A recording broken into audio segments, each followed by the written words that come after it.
All right. Fantastic. Here we go. Getting some music and intro. Groovy. Hello and welcome to Morning Fuel. I am your host, John Bundy, and you are here because you believe in the power of the spoken word and its ability to change lives, and that by sharing our stories, we can help others to overcome challenges that they cannot overcome on their own. Whether it's a victory you need to win in business or in your own personal life, you understand that the answers can be found in listening to others who are willing to share their stories, knowing that their story ultimately doesn't belong to them. All right, today's guest, he was going to quit medicine because he believes corporate medicine is abusive to patients and physicians. After an online physician showed him a new model for operating in family medicine, he developed a practice of quality, affordable health care, same to next day 30 to 60-minute visits, unlimited appointments without a copay. When asked what advice he would give others aspiring to succeed in business, he said, "Perseverance is omnipotent. You need only honestly believe what you're doing is the best thing for your customer." A physician certified with the American Board of Family Medicine and is fully licensed in the state of Virginia, a graduate of Eastern Virginia Medical School who completed his residency via the Medical College of Virginia, please welcome to the show, owner, lead physician of Lighthouse Direct Primary Care, dedicated to bringing healthcare to those abandoned by the system, Dr. James Tinsley. Welcome, Dr. James. Thank you very much. So what do I call you? Because I got your phone message earlier and you said Cliff, and I was like, who's Cliff? Who's Cliff? But it's James C. Yeah. James C. Tinsley. Yeah, I've been Cliff my whole life. Okay. Yeah. All right. Cliffy to anybody? Couple, yeah. Some relatives that you don't talk to? Yeah, guys I went to college with. So, Okay. yeah. I got you. Well, dude, thank you for bringing us into your practice. It's lovely. Oh, thanks for coming in. Yeah, well, my wife did all the decorating, so I can't take any credit. Nice. Well, yeah, we usually can't. Yeah. Yeah. Yeah. Well, that's cool, man. Well, let's just get right into it. I mean, I love origin stories. You know, I'm a big superhero fan and Star Wars fan. I love that sort of stuff, and it's always great. The best episodes to me are, how did he become Spider-Man, or how did he become Batman? You know, so tell us, how did you get into the medical field? Yeah, this was a childhood dream of mine. Okay. Yeah, I can't remember wanting to be anything else. Right. Yeah, so how did that start? Was it family or? Yeah, it was family. My mom was an ICU nurse. My dad was he worked at Florida State as human resources. So I basically followed in my mom's footsteps. You know, back in the 70s, they didn't have HIPAA laws, so my mom would take me around with her, introduce me to patients in the hospital. And I'm like, this is what I want to do. And the HIPAA law has to do with patient confidentiality. Well, okay. And being around patients. So you couldn't take a kid into the hospital like that anymore. Right. Yeah. Right. Okay. So at an early age, you were imagining the goal of being a doctor. Yeah, I was like, that doc's cool. And I loved what my mom did. And, I saw the doctor, this is the guy making the decisions. I was like, I want to be that guy. That's cool. Yeah. Very cool. So now you mentioned in the questionnaire that I sent you that you were driving a tractor at 13 years old. So were you raised on a farm or what? Did you just work? So we lived in the suburbs of Tallahassee, just on the outskirts. And we had a 20-acre farm in Quincy, Florida that we worked on the weekends. So, okay. Was it a family-owned farm? Yeah, my father, me. Some friends would come out and work. So we had a lot of stuff that we picked and sold. And my father set me up initially, give me the seed money to get started. So we'd put ads in the paper. I'd call the local farmer's market and how much for a pound of pears. Because one of the things I saw was these canning pears. Okay. And how much for a pound of pears? They said $1. I'd undercut them, 10 cents a pound, and I'd sell all my pears, 90 cents a pound, and my father would help me deliver. Right. So I sold everything. I'd hire my friends out. We'd pick them all, sell them all. I'd give them a cut of the take. And okay. So you were an entrepreneur back before entrepreneurialism was cool, and you were a businessman before you became a doctor. I guess so. Yeah. Right. Yeah. I listened to a gentleman named Gary Vaynerchuk. He owns a place, Vayner Media. They do advertising on social media for all. And he said that his gig was lemonade stands. He didn't just have one. His friends were set up on different, high traffic corners, and he would drive his big wheel around, making sure they had what they needed. So I mean, that's cool that you were into that. This time of year we were picking and selling pecans on the farm. We had these 5 gigantic pecan trees. Okay. Yeah. So you're climbing trees and. Now they're on the ground. That was easy money. You just rake them up in a bag and sell them. Wow. Okay. Wow, man. Yeah, I don't recall having anything like that in my neighborhood in New York growing up, but anyways, Quincy, Florida, huh? Yeah. So now you got into the medical field, and from your intro, and reading, I discovered that you said you were going to quit at one point. So how long were you in corporate medicine before you decided you kind of had enough? Yeah, 16 years. Wow. It was a long time. My last job was at the VA. I worked 12-hour days for 14 months, and I just couldn't do it anymore. Okay. And those were those 12-minute.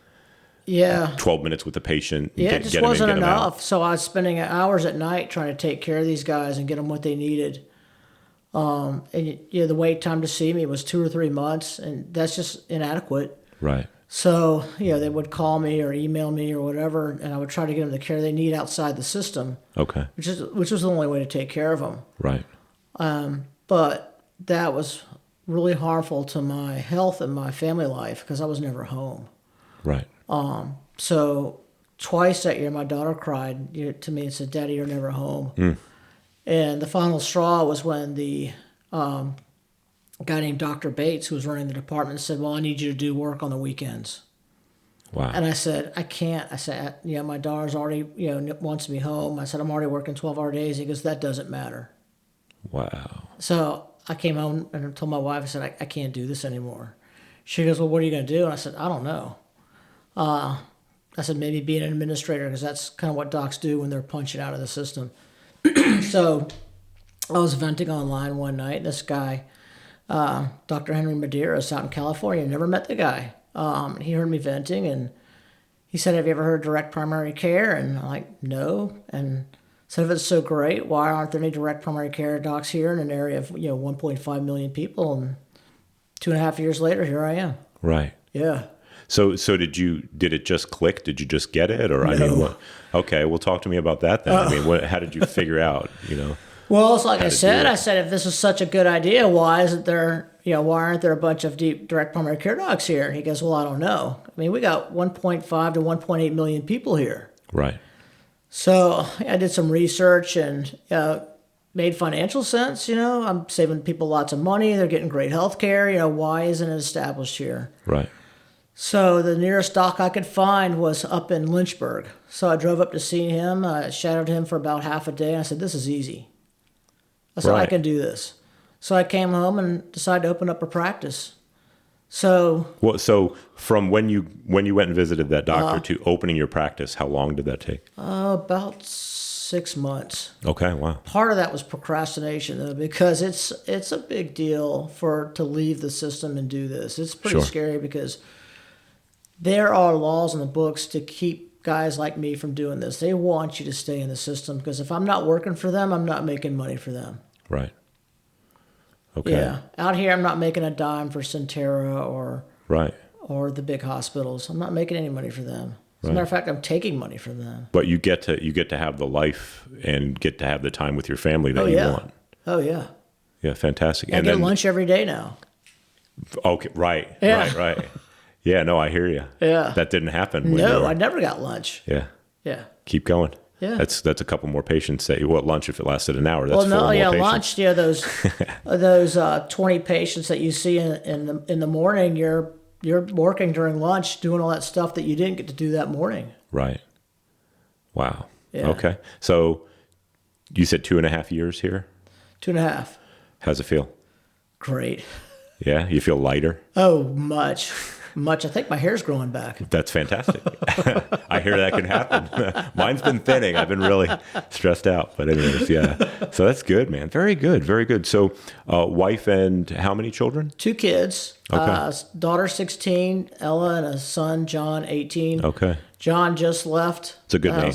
Good, strong name. Good, strong name. Good, strong name. Definitely destined for greatness Right. there, isn't he? That's cool. So, yeah, he just finished basic at Fort Sill, and Wow. he's an AIT at Fort Lee right now. Wow. And he starts tech in January. Okay. He's National Guard. Nice. Yeah. Nice. Now, you talk about earlier when we came in, you were talking about how, Facebook's kind of frustrating, a waste of money. Yeah. And a lot of us feel the same. And I work with folks that's kind of sometimes that's all they do. And they're super frustrated because they're not getting out of it what they do. But you talk about, word of mouth. Of course, we know that's the best advertising. When somebody talks, has a good experience and they will tell people about you. Right. Usually when a good experience happens, they'll tell people about you when a problem arises, and they know who to send you to. But if a bad experience happens, they'll tell everyone, regardless if they want to hear it or not. Yep. So talk to us about perhaps your, best success story when it came to somebody coming in and then they're just kind of talking to folks about your service. Well, I've got a lot in there, because since direct primary care is kind of new, I guess it's been around 5 or plus years or so. Okay. For this model. So they're calling it critical mass. So when you get a certain number of patients, that's when the patients really start pouring in and you fill up. Gotcha. So I think I'm about there. I'm about halfway to filling up, and now they're really starting to come in. I've been really busy for the past month. Do you get to a point where you just can't take any more patients? Yeah, I'm going to cut it off. Okay. Then I'll have a waiting list, and that's generally what happens with a practice like this. Right. And you wouldn't kind of scale or duplicate what you're doing in the same practice, or how would you do something like I've that? never really thought about it. Really don't want to work for anybody else again. Right. And I'm not sure if I want anybody working for me because I don't want to have to babysit them. Sure. But I do want to see this thrive because I am convinced 100% that this is the best way to take care of our patients. Right. I'm practicing real medicine again. I'm spending 30 to 60 minutes minimum, and the first visit's 2 hours, and I've spent 3 hours with a lady last week, and I've got the luxury to do that if I want to. Right. Because you're the boss. Yeah. That's fantastic. Yeah, I'm gonna take the amount of time I need to take care of somebody. Right. So I've got a guy drives up from North Carolina to see me. I've got 2 weeks ago, a lady came from Virginia Beach to see me. Right. So I mean, Gloucester. with that specialized, excellent care, does it come with a premium price? I mean, what do? Well, it's $75 a month. Wow. Half a cup of coffee a day. Right. Wow. Fantastic.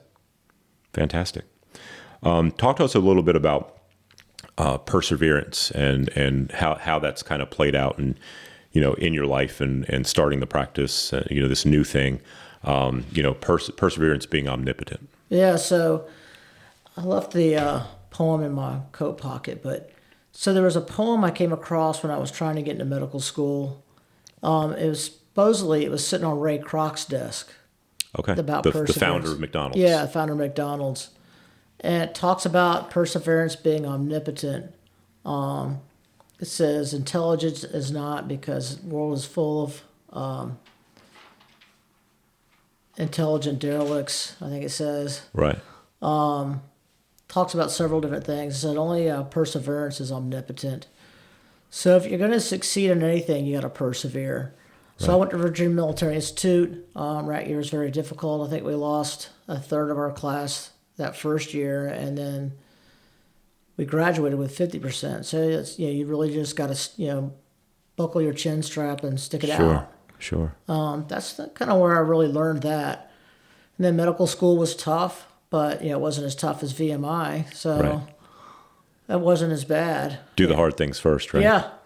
That's great. So this got me through a lot of tough times. So this was really tough. We opened up 6 months before COVID. We were doing well, and then we had steady growth through COVID, but it was really, really slow. Right. But, I'm like, we're going to stick it out and we're going to make it, and we're going to make it. So did you see many or any people that had COVID? Oh yeah, lots. Okay. What is a treatment at a, is it different? Or let me ask you this then. The direct care, is it different per whoever owns one, or is it kind of the same sort of format? Every dog's the way different. You treat people. But I think it's kind of this. I think it's a little different than what you're going to get from a conventional doctor, because I heard a lot of conventional doctors were refusing to see their COVID patients. Right. So you saw your patients, every one of them. And now my wife and I, we survived COVID. Yeah, I was hospitalized with it. Okay. Yeah, we it was about 5 weeks ago we got over it. My daughter actually had it as well. She just lost her sense of smell, but we had what was pretty much equated to like a really bad flu for 2 weeks straight. Well, I did not want to go to the doctor or a hospital because I saw some folks going into the hospitals and not coming out. And they seemed pretty healthy before they went in, except they were concerned about COVID. So how do you treat somebody that comes in with COVID? I follow CDC guidelines, and I treat their symptoms. Okay, right. I had a patient recently that had a lot of nausea and vomiting, and I made her stop throwing up. Right. It's pretty. Right. You just told her to stop. Or No, I gave her some stop medicine. throwing up there, damn it. Yeah, she had already gone to 2 or 3 doctors who couldn't help her, and she came in to see me. Okay, right. And that's really what it is. I mean, the symptoms get to a certain level where you get fear, and then you go in to the hospital, and next thing you know, you're on a ventilator. Yeah. And the symptoms are still really not being treated. Right. They sedate you or something like that. We've got a friend whose wife has been in Riverside for over 2 months now. Was up at Walter Reed, and the doctor up there said, "There's nothing we can do for her. You might as well pull the plug." Wow. And he transferred her. So still fighting difficult. for it. Mm-hmm. I could only imagine. I met with him the other day, and it's a really, really tough thing. But I know a lot of people are doing it. Everybody knows somebody who's had it or been through it or died from it or had some, or still having difficulties because of it. Wow. So contacting you, getting in touch with you, are you on social media? Do you have a spot where folks can go and reach out to you? Yeah, I've got a web page. I'm on Facebook, sort of on Instagram. I don't really know what to do with that. I'm 57. Yeah, I got you. Yeah. So I have a site on Instagram, but I don't really check it that much. So really, Facebook or my web page is the best, or just the old-fashioned way. Just pick up the phone and call. Right. Gotcha. Yeah. Gotcha. We'll have your phone number and your web address and all that stuff in the show notes when we release it. One last question, and that is, actually 2. One is, what does the future of Lighthouse look like? Oh, we're going to be full, and we're going to have a waiting list. Okay. Yeah. All right. Yeah, so when I opened up, it was just me, and Emily O'Rourke actually opened up 2 months ahead of me on the south side. I didn't even know she was there, and she didn't know I was here. We found each other on Facebook. Okay. So she's doing another. Oh, yeah. Okay. So it started up with 2 direct primary care docs, and now there's 5 here within a year. Okay. Wow. So I think this is the new way, but not new. Actually, this is how doctors used to do it. Yeah. We can't keep practicing medicine the way we're doing it now. It's not good medicine. Right. It's unsustainable. So when I got out of residency in 2003, I saw 25 patients a day in corporate medicine. They're seeing 40 now. Right. Wow. It's not sustainable, and it's crappy healthcare. Yeah. And it goes up every year. Final question. Yeah. What is it you need? What is it you need as a fairly new business owner and a doctor? What is it you need for your practice here? More patients. I'm halfway there. I'm going to cap off at 450, and we're going to start a waiting list.